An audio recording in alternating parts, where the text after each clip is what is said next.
بسم الله الرحمن الرحيم. Well, my name is Joram van Klaveren. I'm from the Netherlands, and I used to be a member of the PVV. It's probably a party that you do not know, and if you do know, that's something special to know. It's the party of Geert Wilders. Maybe you've ever heard of him, the guy with the blonde hair. It's not his real hair color. I know.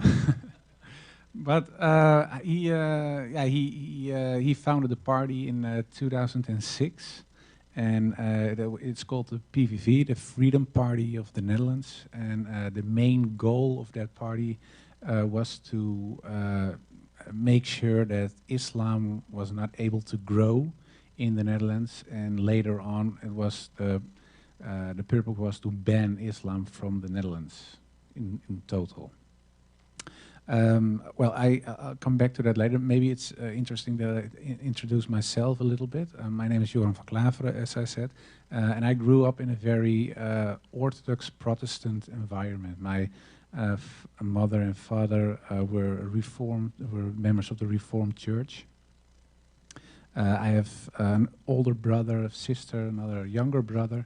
We went to church. We read the Bible. We did all the things that normal Christian people do.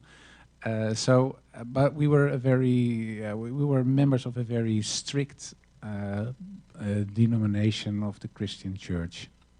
So other religions, were gone astray, in the opinion of the theologians of my church. So that's something that it was not explicitly said, but it's something that you learn during the days that you get raised till let's say 16, 17. I had a certain religious bias towards Islam, not specific Islam, but other religions in general. But Islam was certainly not an option to look at in a positive way whatsoever. I studied comparative religion when I got older. I went to university. But you take, of course, the things you learn in your upbringing with you. So that's something I did too. I became politically active after 9/11, because September 11, 2001 was the first day of my study of comparative religion. So it was a strange kickoff. After that, we had a murder in the Netherlands. Maybe you've heard of it, Theo van Gogh. He was murdered by a jihadist. A lady who is active in the United States as well, who's from the Netherlands, Ayaan Hirsi Ali. She was in parliament when I was an assistant of a politician back then. So the whole sphere in a political sense and in a social sense was very anti-Islam. Of course, you had the terrorist attacks in London, Madrid, etc., etc. So there was a certain, it was a certain time that the view that people had when it came to Islam became a negative and more negative, more negative. And I think that another thing that's very important that played a role in the way I developed myself is the fact that in Europe there is a historical bias towards Islam because of the historical clashes, and we have crusades from the Christian church towards the Islamic world. There are attacks from Ottoman Empire, for example, on the Christian part of the world. So there have been clashes for hundreds of years, one side, the other side, and the other way around.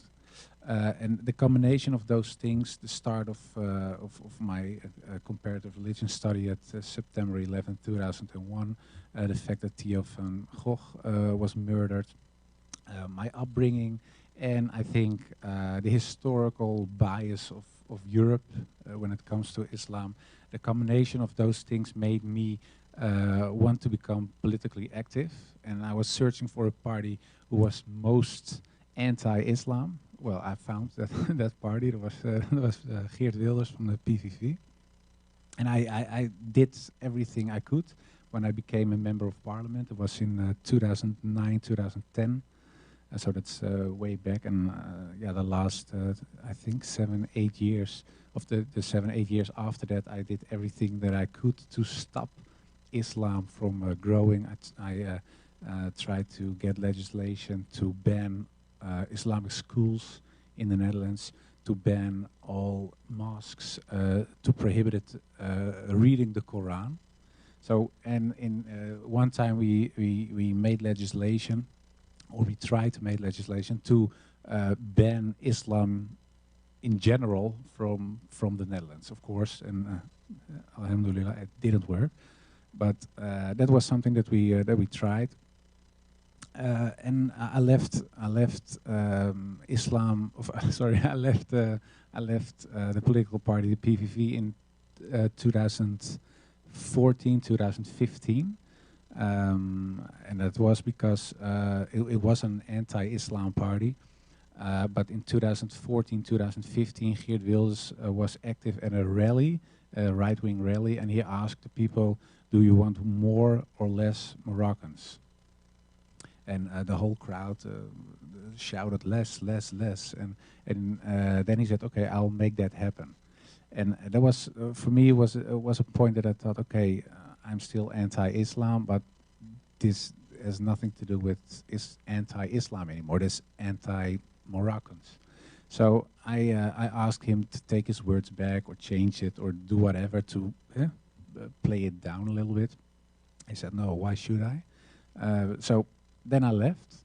And in 2017, I stopped politics in general. I do something else now. I work for the radio and teach and other things. No politics anymore. But there was one long-held desire that I had, was writing an anti-Islam book, because I was still anti-Islam, only not active in the politics anymore. And I was, I thought it would be very. It would be a very important thing that all the things that I said and that anti-Islamic people and groups say, that we have a theoretical basis with great grounds, so we can point to the book when people have discussions, and we would solve the dispute about Islam. Is Islam a religion of peace, or is it something very wrong and evil when it comes to Europe or the West or the world in general? So I started writing the book, but I always had, as a Christian guy, my doubts on certain dogmas of the Christian Church, for example, the Trinity, the crucifixion of Christ, and I thought there were those were points when it comes to the Christian dogmas that are difficult to understand. So, but I was writing the book, but those, I tell you this because it comes back later in my story. I tried to write the book, and what I did was all the objections that I had, and those were, for example, Islam promotes terror. That's something that I thought. Islam is anti-women, Islam is anti-Jewish, Islam is anti-democracy. Well, all the prejudices and all the stereotypes when it comes to Islam, I had. And what I did was starting to read and reread the articles and the books that I already read. But at some point I came across information that was at odds with the things that I was used to read and what I learned in the past. So I started writing letters to several ministers, to imams, and to scholars. And one of those scholars was Abdul Hakim Murad. He's a professor from University of Cambridge. But I didn't know that. I just followed a line and thought, oh, well, he's a scholar, so I write. And I didn't know if people would write back, because I put a little link from Wikipedia, and my own page is in English as well. So I thought, okay, I give them at least the information so they know who they are talking or writing with. And after I find out who he was, I thought, oh, well, he will never answer. But he is one of the greatest scholars in Europe when it comes to Islam. And but he did, and I got a 17-page mail back and I thought, whoa. So I started reading and reading and reading, and he asked me at the end, how is it possible? Because you studied comparative religion at Free University, where Abdul Hakim Murad also taught in the past. So he asked me, what happened? And what titles did you read, and what's the information you got? So I gave him a list with titles. He said, okay, I know where you're coming from, I understand. And I explained that when I was younger and I was at university, the points that I mentioned earlier when it comes to the historical bias and the upbringing, etc. But at one point in 2003, 2004, I went as a student to several mosques. And I asked several Muslims, well, what's up with Afghanistan, Taliban, etc., etc. And there was one guy who told me, well, that's what Islam wants. And he was a Muslim. And he said to me, yeah, well, I don't like it either, but that's what God wants, so we have to do that point. And then I thought, whoa, you're even more crazier than I thought. And that hardened my views when it came to Islam. And I told Abdul Hakim Murad as well, and he said, well, you know what the point is, that you have Dar al-Islam, he said, it's a house of Islam, and you are in a little barn somewhere in the garden with all the extremists, the anti-Islam guys and the extreme Muslims. And so what you have to do is get out of the barn, walk into the garden, look at the house, go into the house, and then we talk again. You can ask questions again. And that's what, and I asked him, well, I'm willing to get out of the barn if you give me some information, how, a map. So he gave me some information, I started reading and reading, and in the end, I thought, okay, Islam, the teachings of Islam, I thought, okay, that it looks very much like Christianity, be polite, of course, believing in God, believing in the prophets, etc. But in the end, the big difference, of course, is whether the question whether Muhammad is a prophet or not. So I thought, okay, maybe Islam, the teachings of Islam are okay, but Muhammad is still, as I learned, an antichrist, or he is a crook, or all the bad things you can imagine. That was still the view that I held when it came to Prophet Muhammad. What I did was comparing him not to Jesus, because a lot of people always say you have to compare him with Jesus, but I found that illogical, because Jesus had another mission. Even when I was still not a Muslim, I thought, well, it's more fair to compare him to Moses, because I thought, well, in the Christian church I was brought up, they called Moses the lawgiver, and I thought, well, Prophet Muhammad brought a law as well, the Sharia. So I thought, well, we have two guys who say they bring a law, so it's more fair that I compare those two with each other. And I thought, well, one of my objections was Muhammad used violence. And then, yeah, I read, of course, Moses used violence as well, and especially the guy who followed Moses when Moses died, Joshua is a prophet as well in the Old Testament. He used a lot of violence. And when I compared the teachings when it came to war between the Bible and the Quran, I found out that what the Quran, for example, says, you cannot kill women, children, now all the things you probably know. But in the Bible, there are passages that say the opposite. They say you have to kill women, kill them all. And of course, let's be happy that that's not what the most Christian churches teach. But there are passages in the Old Testament that say that you have to wipe out everything, even the grass. So everything has to be erased. So I thought, okay, when it comes to violence, I can no longer say that Muhammad, because he fought a war, and it was a defensive war, that he is no prophet if I accept Moses and Joshua, for example. So, okay. And then I went to another point and another one, and all the points that my objections against Muhammad, when I compared it to other prophets, I had no grounds anymore. So in the end, I thought, well, maybe they are all no prophets, or Muhammad is a prophet as well. And that was a point for me that I had to look into my heart to see. I still believe in God. Well, if you believe in God, why do you believe God? There is a revelation. If I believe in a revelation, that the revelation is brought by someone or someone's. That's not an English word, but by people. And those people we call prophets. So I thought, okay, then Muhammad is a prophet.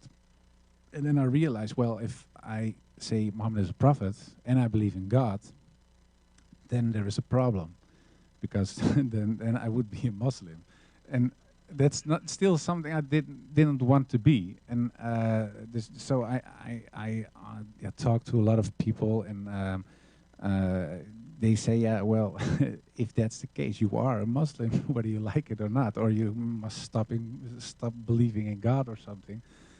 But I couldn't, and then I thought, okay, I just park it and I don't do anything with it, and I'll leave it for what it is. But yeah, if you are a believing person, whether you're not a Christian or a Buddhist or a Muslim, you want to do something with the things you believe in, especially when it's the core or the cornerstone of your life. And it was still so. I believed in God, and I thought, yeah, I want to abide the laws of God. I want to do something that is good.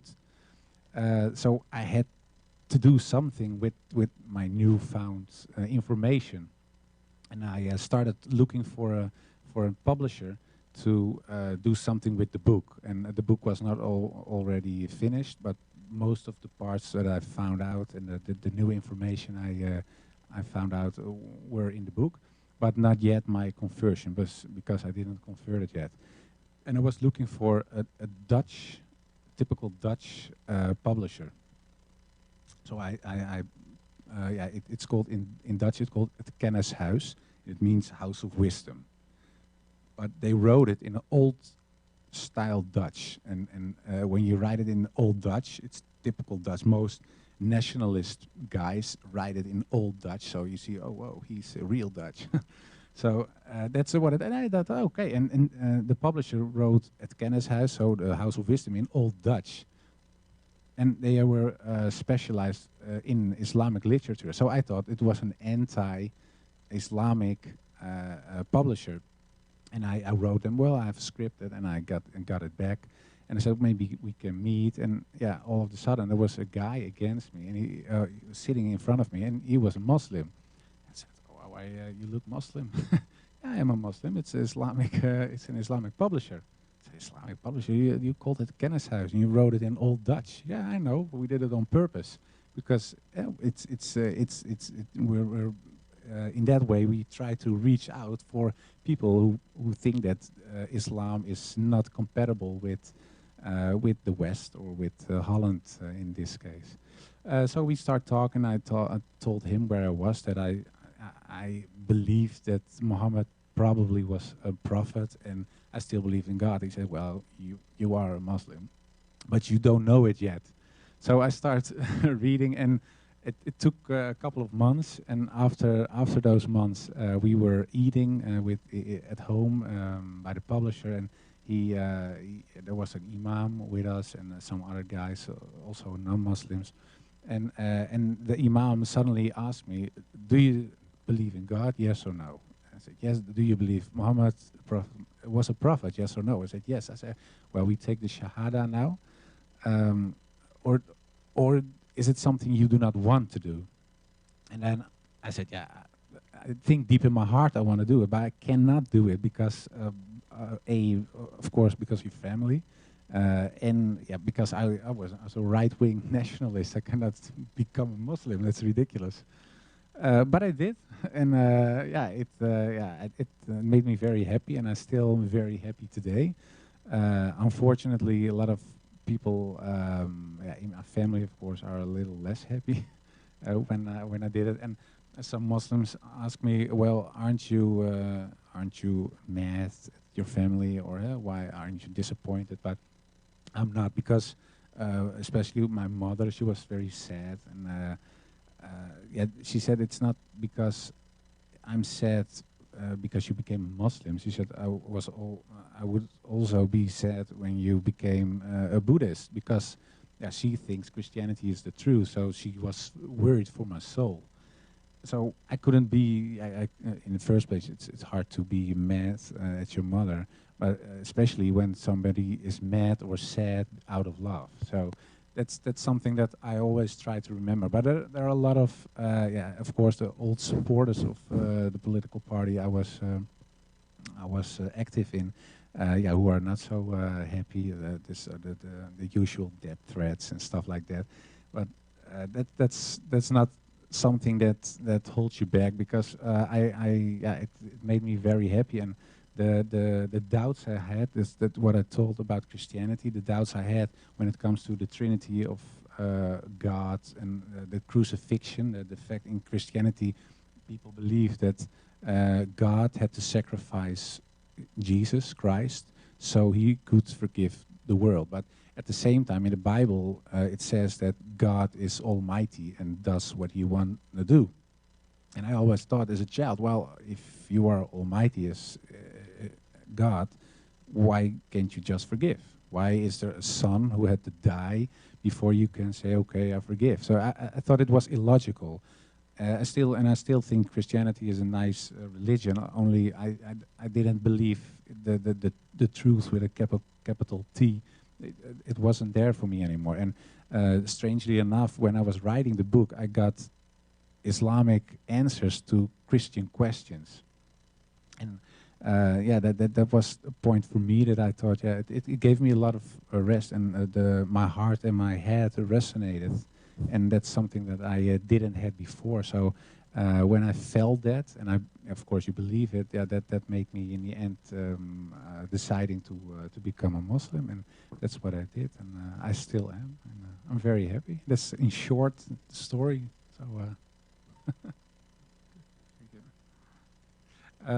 I think, yeah, no, I don't know what the program is. Do you want to ask question people in the?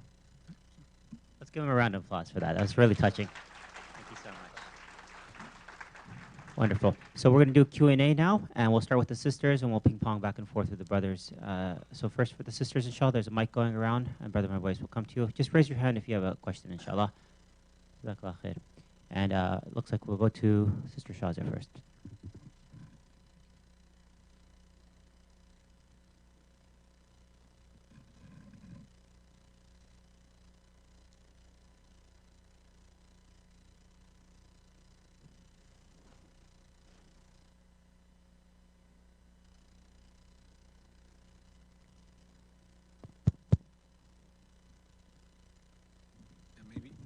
Maybe you can take this one. This one.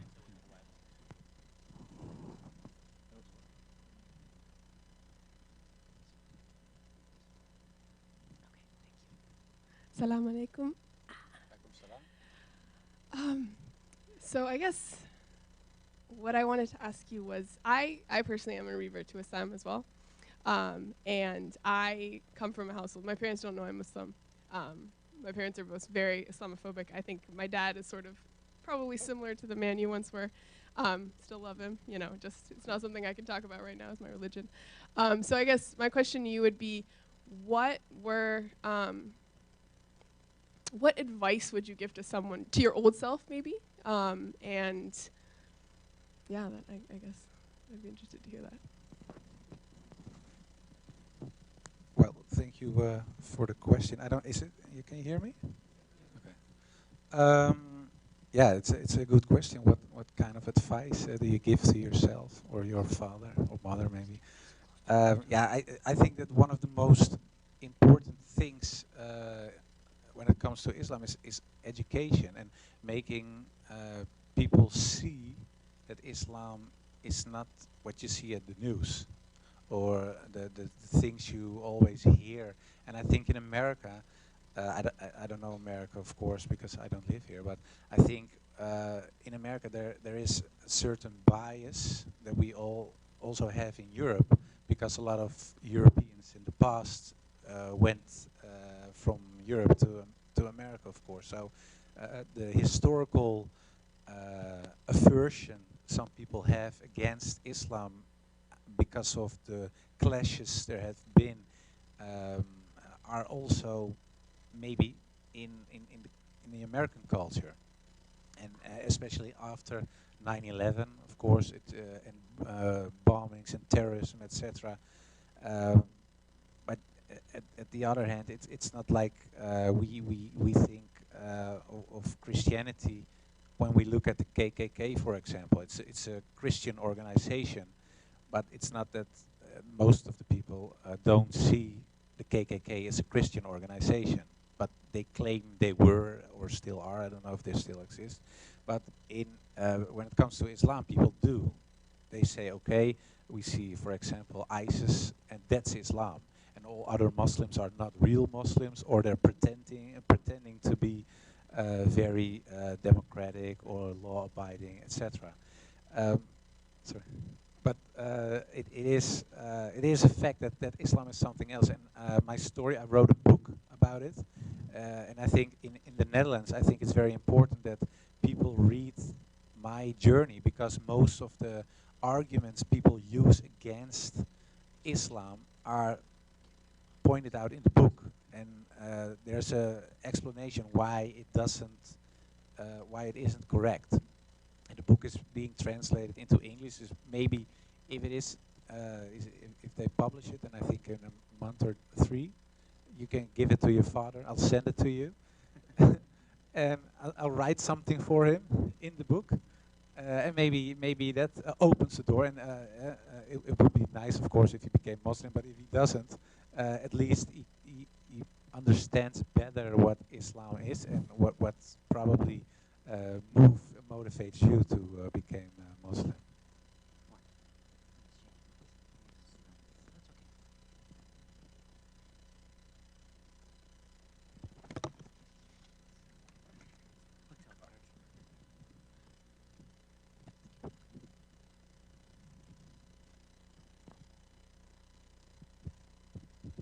Does this work? Thank you for your presentation. It was very insightful. The question that I have, first of all, I've been to Holland, great country and very nice people. The question that I have is, have you thought about going back to politics and maybe spreading what you've learned and essentially sharing with people and changing their view of the typical stereotype image of a Muslim? Thank you. Yeah, thank you for the question. Yeah, I didn't think of politics, and I still don't think of politics too much. Of course, you follow politics, but I have no desire to go back. I've been in politics for 12 years, in you call it here the Senate, and if you are in politics, you have to have certain ideological motivations, and I think a little bit or arrogance or naive, being a little bit naive. So if you have to believe that you can change the world, and I hope, of course, that we can change the world as a community, but I have no longer the illusion that the political party can change the system. But I think in the end, it's not a political thing. It's something of the people. And if people see that Islam is a positive force, and that you contribute to a country, that you contribute to your own community, but also to other communities, that the view of people will change. If I can change, and you don't know me, of course, but I was really anti-Islam. So if somebody then told me, well, in about 5 years you will be a Muslim and you're sitting in the United States of America talking about your conversion to Islam, I thought he was crazy. But it did happen. So I think in the end it's something that that has to come out of the people itself, non-Muslims I'm talking about. And I think that a lot of Muslims, especially in Europe, because I think it's a little bit different here, also have to look at themselves and see why is it that people are always so negative. Because in the Netherlands there are a lot of Muslim youngsters, youth, who are making a lot of troubles. And when they are making trouble, sometimes they shout Allahu Akbar. So non-Muslims associate Islam as a religion because they hear something with Allah, and they see youngsters, for example, throwing in a window with a stone or whatever. So the association is always violence, Islam. And of course they see the news, they see terrorism, they hear people like my old me telling on television, well, this is wrong, they are don't, blah, blah, blah. So the combination makes it very hard for non-Muslims to see Islam in a positive way. And I think that the best group to show them the other side are Muslims, because we are, of course, the ones who have to practice the teachings of Prophet Muhammad. And I think if we really practice those teachings, that we have a better world. So, and it starts with yourself as a community. So I'm not going back into politics, but I founded an organization. It's called the Anthony Janszoon Association in the Netherlands. And what we try to do is to change by giving lectures, going into the country, schools, etc. So we can show people what that Islam is something else than that you see, or what most people in Europe think. And it's I don't know if I have time, but I don't know if you know who Anthony Janszoon was. So I never heard of him. Okay, that's funny because it's an American. Yeah, he became an American. Anthony Janszoon van Salé. His father was called Jan Janszoon. It means son of Jan. And Jan is a typical Dutch name. And it was around 1610, so a couple of hundred of years ago. He was a pirate for the Dutch Navy.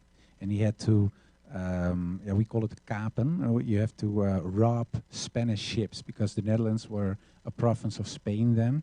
And in the end, we wanted to be independent. So what we did as a Dutch people, we attacked Spanish ships, took their silver and gold, and used it for weapons to fight against them. So we used their own money to fight against the Spanish.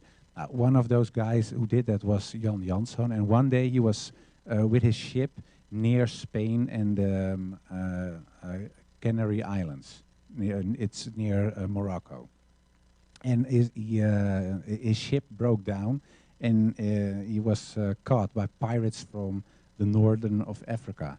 And they brought him to Salé, and that's a little place in Morocco. And then they asked him, well, you can choose, or you buy yourself free because you have a lot of money, or you walk back. Well, that's impossible, of course. Or you become a Muslim. And then he asked, I don't know what, he asked him, what is a Muslim? I've never heard of a Muslim. What's a Muslim? And they explained him, and then he said, oh, then I'm already a Muslim. And they were so impressed that they said, well, if you are a Muslim, then you can choose, or you join us, or you're free to go wherever you are. And he said, well, I love the sea, I love robbing Spanish ships, so I want to be part of your gang, or whatever group it is. So he became a pirate for Salé, and Salé was a little republic. And the Sultan of Salé was so impressed with the things he did, because he was a very good pirate.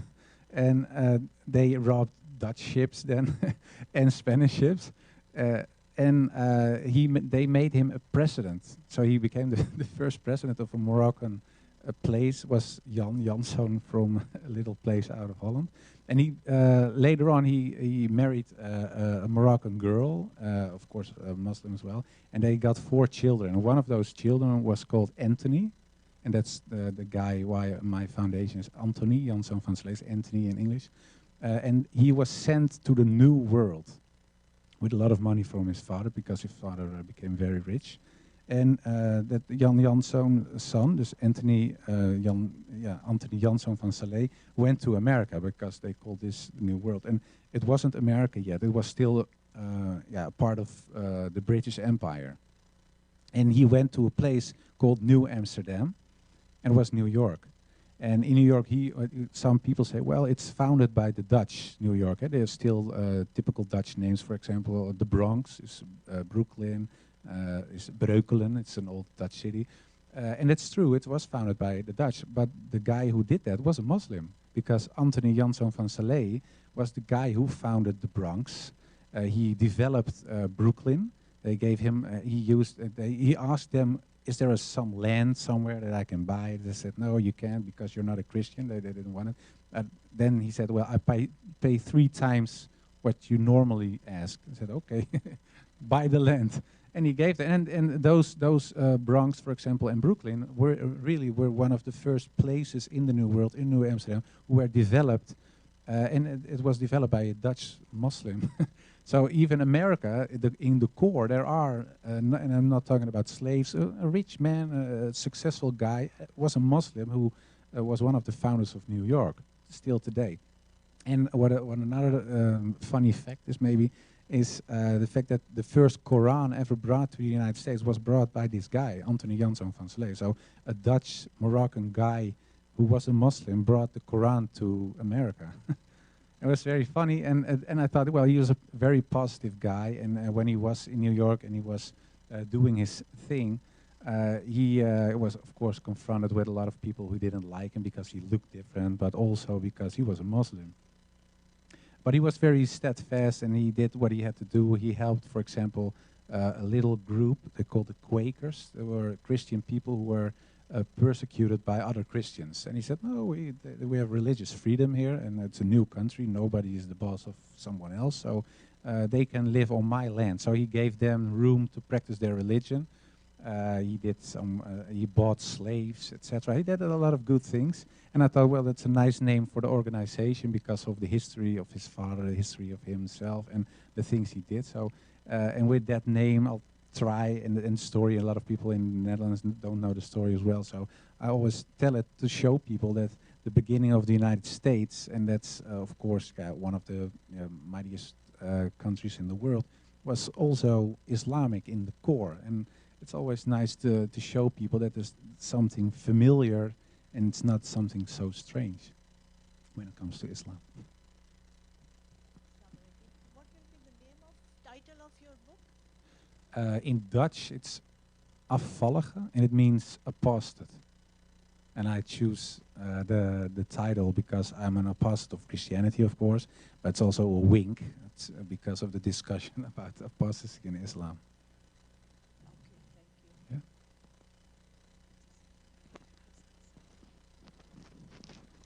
Yeah. Assalamu alaikum. I don't know, is this working? Salam.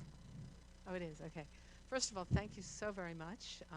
I'm originally from what became New York, was New Amsterdam. Okay. And there are a lot of Dutch names that are well known along the Hudson River, and I think the Hudson was, Yeah. well, the explorer was Dutch, and the Roosevelts, the two President Roosevelts, Dutch ancestry. So there's a lot of history, but nobody mentions in America that they're Dutch. Anyway, welcome. And many people don't know that the word California comes from the word Khalifa. Oh, I didn't know. So either. this is another part of the Muslim history Oh, nice. on the West Coast. I'm wondering, when you speak to people, what reaction you get. Do you speak about Islam?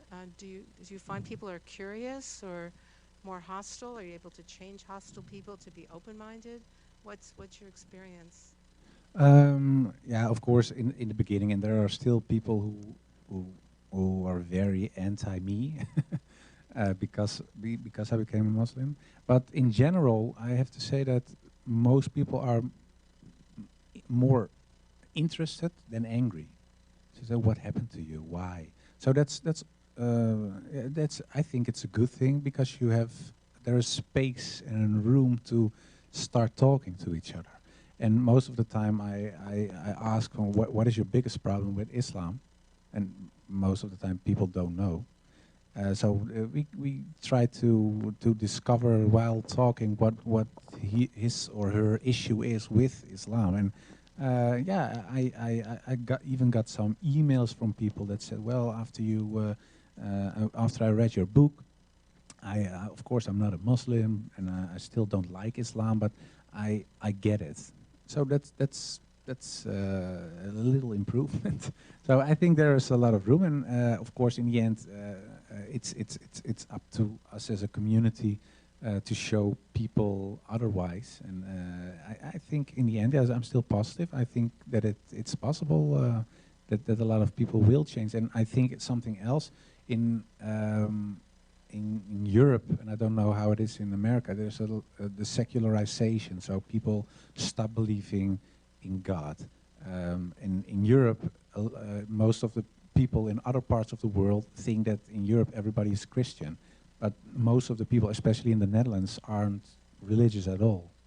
And the fact that they lost their religion, not only in a cultural way, but especially in a religious way, yeah, it creates a hole in people's hearts, because there's a famous guy, a religious scientist, Eliade is his name. He said, people are always religious.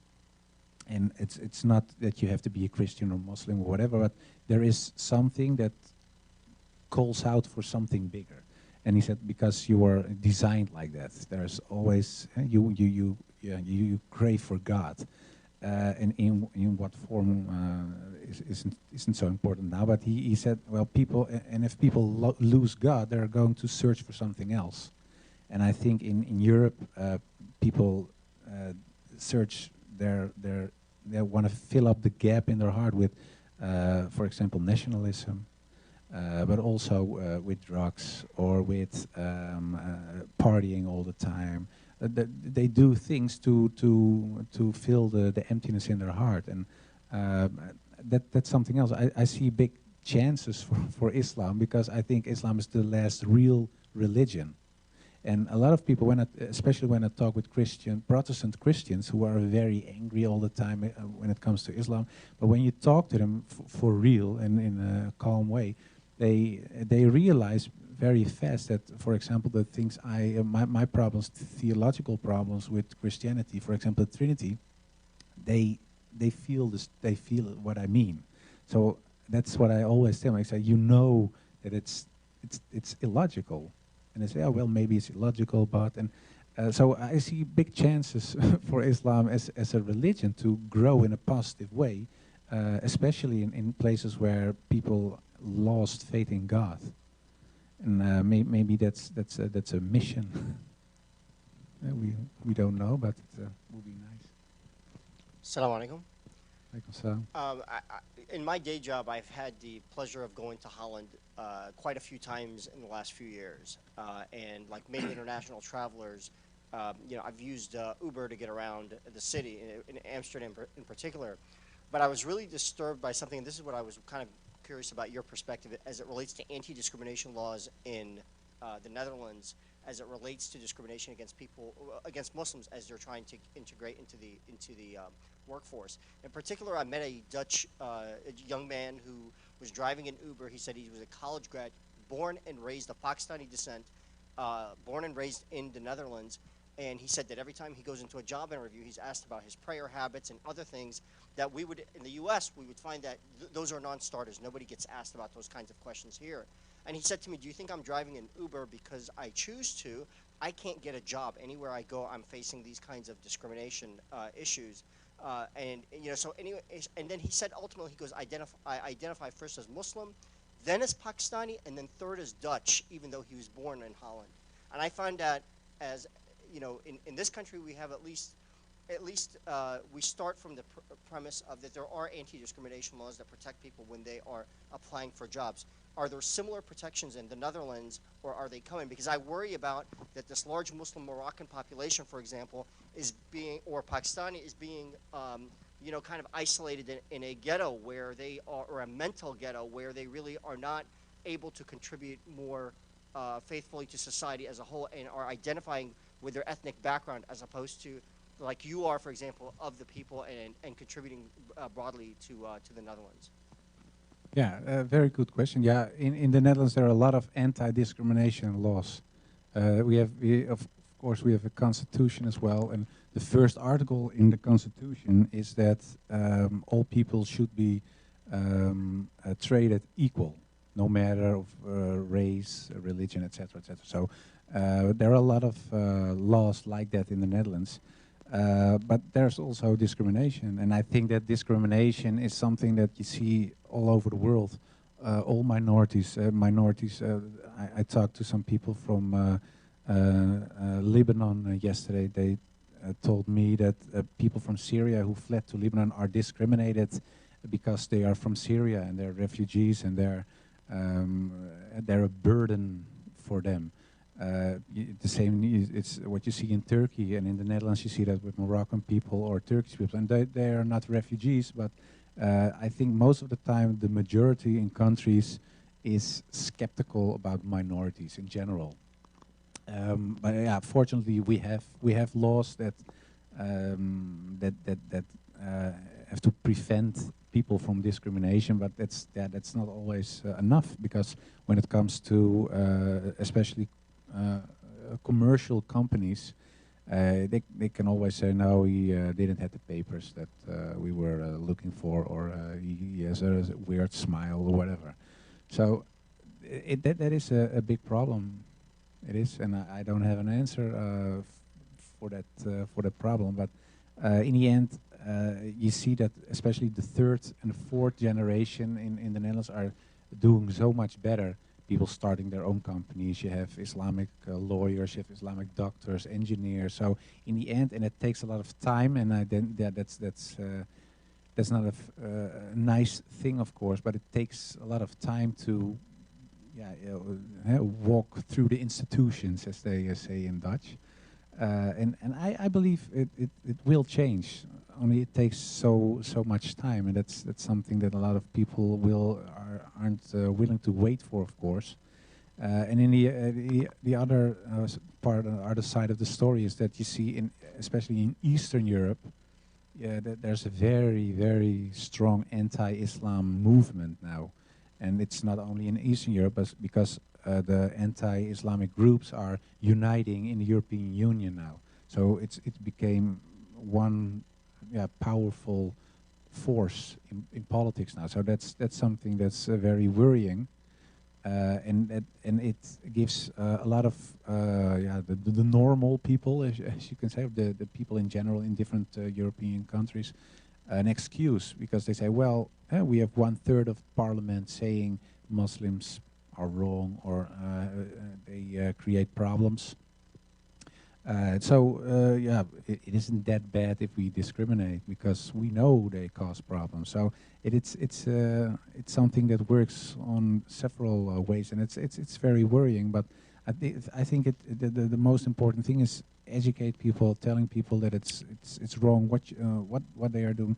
And I think it's also important to promote Islam and help each other. So if there is a guy with a successful company who is a Muslim, he can always help other Muslims, for example, when it comes to, we call it stages, I don't know, the internships, for example.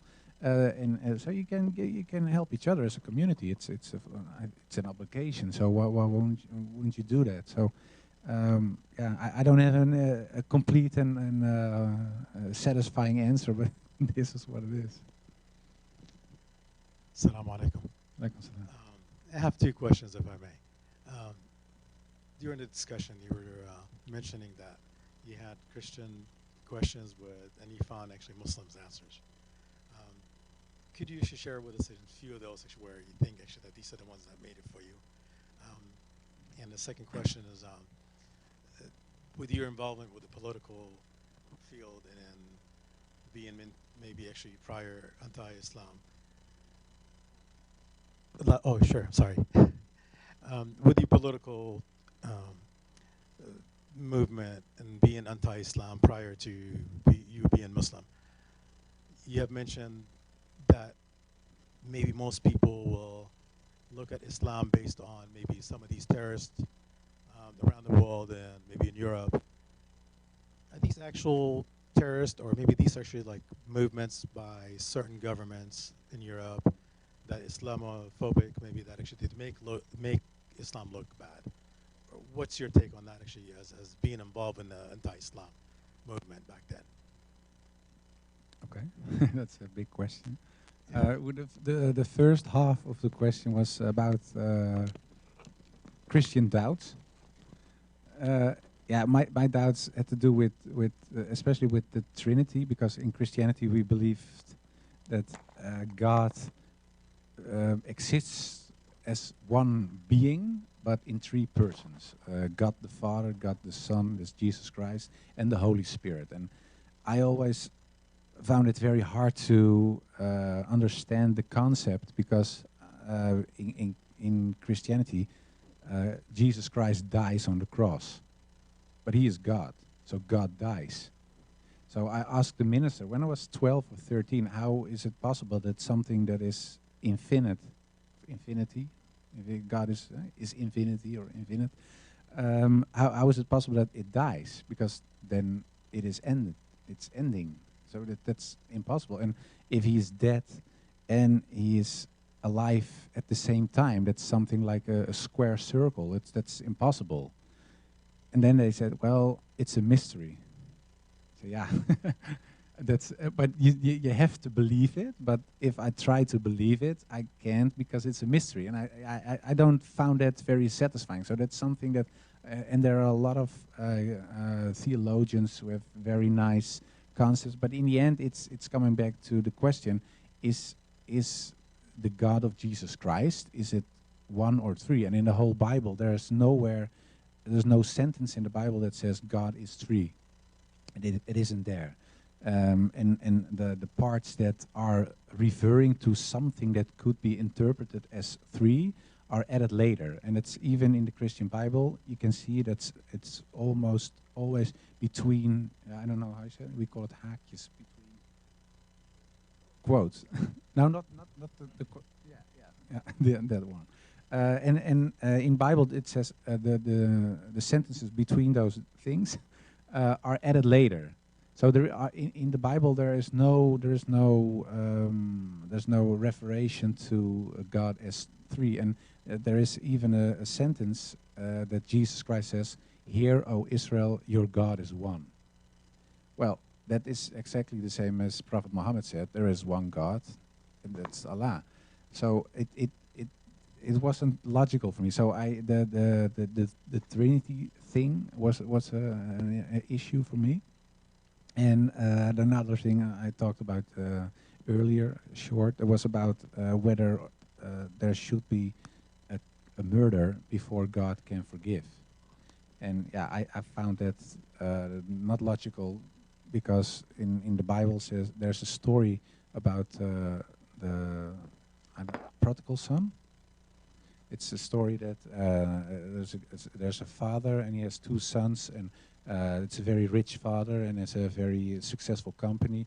And one of the sons goes away and he says, "Well, Dad, if you're so rich and one day you will die, so can't you give me the money I'll get when you die?"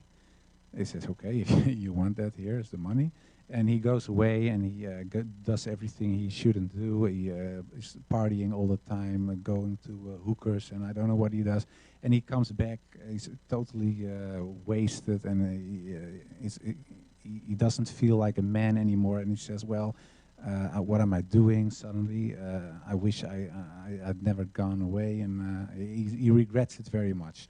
And after a few years, he goes back to his father.